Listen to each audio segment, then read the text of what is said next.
Ito nga pala guys, yung venue ng kasal namin.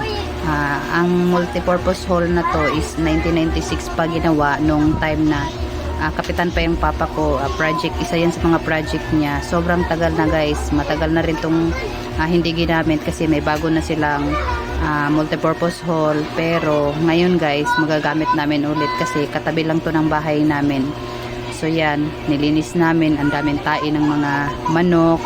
Basta sobrang tagal na nito guys. Sa sobrang tagal niya, nasisira na yung mga bubong, kisame. Pero hindi pa naman siya tumutulo. Nagagamit pa talaga siya. Makalipas yung 8 oras na paglilinis at pagpapaganda, ganito na siya ang resulta. Yan, napakaganda guys. So maraming salamat kay Epoy, kay Mama Eden, sa mga tumulong na magpaganda ng venue namin. Maraming salamat sa inyo guys. Wala akong masabi kundi thank you talaga. Thank you. Maraming salamat talaga.